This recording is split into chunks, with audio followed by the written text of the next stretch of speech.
أعوذ بالله من الشيطان الرجيم بسم الله الرحمن الرحيم السلام علیکم ورحمۃ اللہ وبرکاتہ۔ آئیے قرآن سمجھیں۔ سورۃ البقرہ آیت 50۔ اعوذ باللہ من الشیطان الرجیم بسم اللہ الرحمن الرحیم۔ وَإِذْ فَرَقْنَا بِكُمُ الْبَحْرَ فَأَنْجَيْنَاكُمْ وَأَغْرَقْنَا آلَ فِرْعَوْنَ وَأَنْتُمْ تَنْظُرُونَ۔ صدق اللہ العظیم۔ وَإِذْ گزشتہ آیت میں بھی گزرا، اور اذ جب کسی واقعے کو یاد کرانے کے لیے، یعنی وہ وقت یاد کرو جب فرقنا، فارقاف، فارقا، پھاڑ دیا، الگ الگ کر دیا۔ اسی سے فرق ہوتا ہے، فلاں اور فلاں کے درمیان فرق ہے۔ تفریق کرنا، الگ الگ کر دینا۔ فرق نہ، ہم نے پھاڑ دیا، ہم نے الگ الگ کر دیا۔ بکم، بے جو ہے یہ سبب کا معنی دے رہا ہے، یعنی وجہ سے، بسبب، تم سب کے، یعنی اے بنو اسرائیل تمہاری وجہ سے، یعنی تمہارے اوپر انعام کرتے ہوئے تمہاری خاطر ہم نے پھاڑ دیا، الگ الگ کر دیا، دو حصے الگ کر دیے، البحر، سمندر کے، بحر سمندر کو کہتے ہیں۔ فَأَنْجَيْنَاكُمْ، بس انجا نجات سے ہے، نون جیم واو، اسی سے نجات، ناجی۔ پچھلی آیت میں نجیناکم آیا، یہاں انجیناکم آیا۔ ایک ہی نجات ہے جس کو مختلف انداز میں پیش کیا گیا۔ پچھلی آیت میں تھا نجیناکم، وہ تھا نجینا، ہم نے نجات دی۔ یہ ہے انجینا، اس کے لفظی معنی بھی ہم نے نجات دی۔ جو نجینا ہے وہ کیونکہ باب تفعیل سے ہے، اور یہاں انجا جو ہے یہ باب افعال سے ہے، یہ عربی کے خاص سٹرکچرز ہیں۔ تو جو نجا تھا اس میں مطلب، اس باب تفعیل میں وہ جس سٹرکچر میں تھا اس میں عموماً مطلب ہوتا ہے بتدریج کسی کام کو کرنا۔ اس سٹرکچر میں بتدریج کسی کام کو کرنے کا معنی ہوتا ہے، اور بڑے اہتمام کے ساتھ کرنے کا ہوتا ہے۔ جبکہ یہ جو باب افعال سے ہے تو اس سٹرکچر میں یک بارگی کرنے کا ہوتا ہے۔ تو اس کے فرق کیا ہے وہ انشاءاللہ آگے عرض کرتے ہیں۔ تو انجینا کے معنی ہم نے نجات دی، فانجینا تو ہم نے نجات دی، تم سب کو۔ واغرقنا، وا کے معنی اور، اغرقنا غرق سے ہے، غین را قاف، اسی سے غرق ہونا وغیرہ استعمال ہوئے ہیں اردو میں۔ اور اغرقا، اس نے غرق کیا، غرق کر دیا، ڈبو دیا۔ اغرقنا، ہم نے ڈبو دیا، ہم نے غرق کر دیا۔ واغرقنا، اور ہم نے غرق کر دیا، آل فرعون، اس میں بھی آیا تھا من آل فرعون، اور جہاں ہے آل فرعون یعنی قوم فرعون کو، فرعون اور اس کی جو جماعت تھی اس کو۔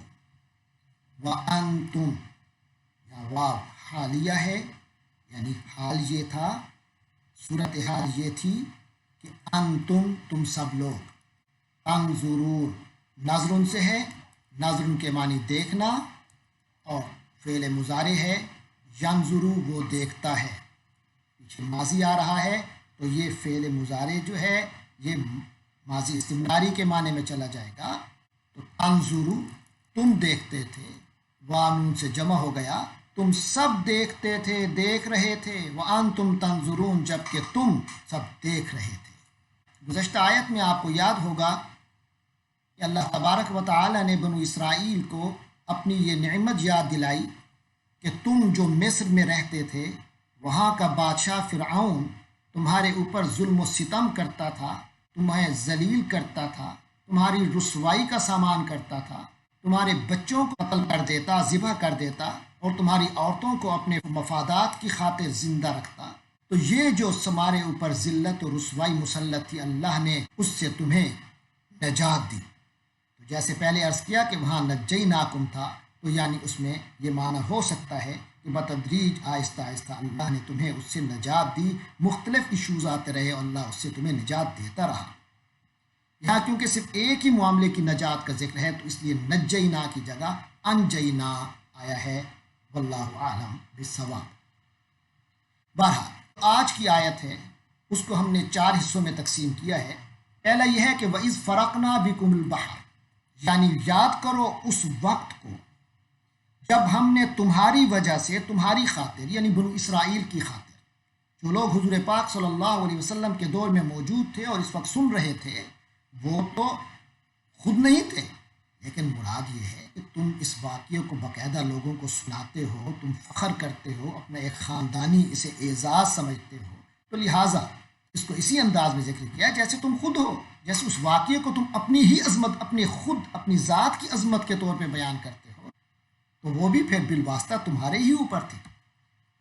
فرمایا وَإِذْ فَرَقْنَا بِكُمُ الْبَحْرَ، جب ہم نے تمہارے لیے سمندر کو پھاڑ دیا، الگ الگ کر دیا، اسے 2 حصوں میں علیحدہ کر دیا، درمیان سے خشک زمین نکل آئی، یعنی کہ جب کافی عرصے تک قوم فرعون کے ظلم سہتی رہی اور بالآخر یہ فیصلہ کیا کہ راتوں رات مصر سے بھاگ کر اپنے ملک فلسطین و شام کی طرف روانہ ہو جائیں، تو اس وقت حضرت موسیٰ علیہ السلام نے راتوں رات ہی اپنی قوم کو تیار رکھا اور وہ لوگ وہاں سے نکل آئے، اور نکل کر جب آگے پہنچے تو صبح تک جب قوم فرعون کو پتہ چلا تو فرعون سمیت انہوں نے بنو اسرائیل کا پیچھا کیا۔ جب پیچھا کیا تو یہ لوگ جب آگے پہنچے، بنو اسرائیل جب آگے پہنچے تو سامنے سمندر تھا، غالباً یہ بحر کلزم تھا جو بحر احمر بھی جس کا نام ہے، تو وہاں پہنچے تو آگے سمندر تھا اور پیچھے سے جو گرد و غبار اڑتا ہوا نظر آ رہا تھا، اس سے اندازہ ہو گیا کہ یہ تو قوم فرعون آ چکی، ہمارے اوپر مسلط ہو گئی، ہمیں پکڑ لیں گے۔ تو بہت گھبرائے اور گھبرا کر حضرت موسیٰ سے عرض کرنے لگے کہ آپ نے ہمیں پھنسا دیا۔ تو بہرحال حضرت موسیٰ علیہ السلام کو اللہ نے فرمایا کہ اپنی لاٹھی یہاں ماری ہے پانی پر، پھر اللہ تعالیٰ نے اپنی قدرت دکھائی اور حضرت موسیٰ علیہ السلام کے ہاتھوں یہ معجزہ ظاہر ہوا کہ سمندر جو ہے وہ 2 حصوں میں بٹ گیا، اس طرح سمندر میں رستہ ظاہر ہو گیا۔ تو فرمایا وَإِذْ فَرَقْنَا بِكُمُ الْبَحْرَ، جب تمہاری خاطر ہم نے سمندر کو پھاڑ دیا اور اسے الگ الگ کر دیا، یعنی پھر تمہارے لیے اس میں سے رستہ نکال دیا، فَأَنْجَيْنَاكُمْ، اس طریقے سے اللہ نے تم کو نجات دی۔ تو جو ہی یہ لوگ نکل کے اگلے ساحل تک پہنچ چکے تھے تو پیچھے سے قوم فرعون نے جب دیکھا کہ پیچھے رستہ بن گیا ہے، یہ لوگ نکل گئے ہیں، تو اسی رستے پر وہ بھی چل پڑے۔ جو ہی وہ اس رستے پر چلے تو اللہ تبارک و تعالیٰ نے ایسا انتظام کیا کہ وہ پورا لشکر جب سمندر کے درمیان میں تھا، اللہ تبارک و تعالیٰ نے وہ جو 2 حصے علیحدہ کیے تھے ان دونوں کو دوبارہ ملا دیا، سمندر اپنی اصل حالت میں، اس کی لہریں موجیں مارنے لگی۔ اور اس کا نتیجہ کیا نکلا؟ فرمایا وَأَغْرَقْنَا آلَ فِرْعَوْنَ، اور اس طرح ہم نے فرعون کی قوم کو غرق کر دیا، ان کو ڈبو دیا، وَأَنْتُمْ تَنْظُرُونَ، جبکہ تم لوگ دیکھ رہے تھے۔ کیونکہ وہ جب دوسرے کنارے پر پہنچے تو پیچھا کرتے ہوئی فوج کو انہوں نے اپنی آنکھوں سے دیکھا کہ وہ سب اسی رستے پر چل کے آ رہے ہیں، اور اچانک سمندر کا پانی آپس میں 2 سائڈز کا پانی آپس میں مل گیا، جس کے نتیجے میں پوری کی پوری فوج ساز و سامان سمیت ڈوب گئی۔ یہ اللہ تبارک و تعالیٰ نے اس قوم پر اپنے احسان کا ذکر فرمایا ہے۔ اللہ تبارک و تعالیٰ سے دعا ہے کہ وہ ہمیں اپنی رحمتوں میں سمیٹ لے، اور ان قوموں کو جو فرعونی انداز فکر رکھتے ہیں اور فرعونی اخلاقیات کے مالک ہیں، ان سے ہمیں محفوظ رکھے۔ وآخر دعوانا الحمد للہ رب العالمین۔